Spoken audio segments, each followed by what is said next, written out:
सादगी और सरलता के लिए जाने जाते हैं और राजनीति आप सब जानते हैं कि किस तरह की होती है, लेकिन उनसे परे हटकर अपने कृषि का कार्य करना, लोगों से, आम लोगों से मिलना और अधिकतर समय लाडनों में व्यतीत करना, ऐसा बहुत कम देखने को मिलता है। और ऐसे नेता को श्रद्धांजलि अर्पित करने के लिए राजस्थान के बड़े बड़े नेता पहुंच रहे हैं। इस समय पहुंचे हैं नागौर सांसद हनुमान बेनीवाल जी। अगर हम बात करें ठाकुर साहब की, तो इतने कम बोलने वाले, इतने सादगी वाले, वहीं हनुमान बेनीवाल जी के बारे में आप जानने की राजस्थान के आक्रामक नेताओं में से वो आप जाने जाते हैं। सांसद महोदय, स्वागत है आपका। ये जानना चाहेंगे कि कितनी बड़ी क्षति मानते हैं नागौर जिले में, नहीं राजस्थान की राजनीति में ठाकुर मनोहर सिंह जी का जाना? देखिए, ठाकुर मनोहर सिंह जी की जो डेथ हुई है, उससे निश्चित रूप से पूरे राजस्थान के अंदर ऐसी राजनीति करने वाले बहुत कम लोग विरले होंगे जिन्होंने राजनीति में रहते हुए एक दाग उस व्यक्ति पर नहीं लगा।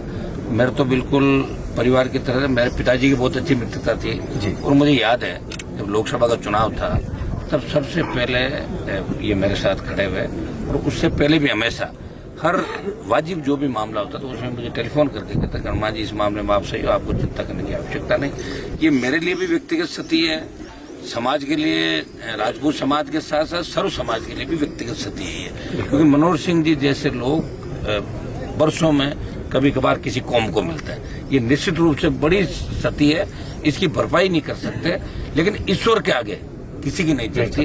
कहीं न कहीं हम ईश्वर से प्रार्थना करते हैं कि इनकी क्षति पूर्ति करने के लिए कोई नया नेता जिले के अंदर आए, और बाकी तो सब अपने अपने हिसाब से काम करते हैं। लेकिन मनोहर सिंह जी की एक खासियत थी कि उन पर जातिवाद का आरोप भी कभी नहीं लगे। राजनीति के अंदर रहते हुए अपने दम पे निर्दलीय चुनाव जीतना, फिर पार्टी जीतना, और फिर हमेशा बेबाकी से अपनी बात करना और डरना नहीं, हर चीज को कहना, अपने लोगों का हमेशा ध्यान रखना। मैं देखता था कि छोटे छोटे कामों के लिए मुझे टेलीफोन कर देते थे, वो खुद आ जाते। मैं कहता, ठाकुर साहब आप क्यों आते, आप मुझे बता दिया करें कि नहीं, मैं तो आ गया, क्या हो गया, ये करना ही है। मतलब इतना मतलब सादगी से जो उनका जीवन था, निश्चित रूप से सबके लिए प्रेरणा स्रोत है। ये लाडनू और इनके समाज के लिए क्षति नहीं, ये पूरे जिले और राजस्थान के लिए क्षति है, और इसकी क्षति पूर्ति नहीं की जा सकती। लेकिन ईश्वर की इच्छा का आगे किसी की नहीं। मुझे व्यक्तिगत रूप से क्षति है कि मेरे पिताजी से भी इनके अच्छे संबंध थे, मेरे को ये हमेशा मदद करते थे, लोकसभा का चुनाव या पहले भी जो भी था। मनोहर सिंह जी का बहुत बड़ा आशीर्वाद हमेशा मेरे साथ रहा। मैं व्यक्तिगत रूप से दुखी हूँ इस मामले में, और मैं इनके जो परिजन है, इनको इस दुख की घड़ी के अंदर ईश्वर इनको ये संबल प्रदान करें। दुख की घड़ी के अंदर अपने आप को अकेला नहीं समझे, लाखों लोग इस परिवार के साथ खड़े हैं, और ये दिख रहा नजारा।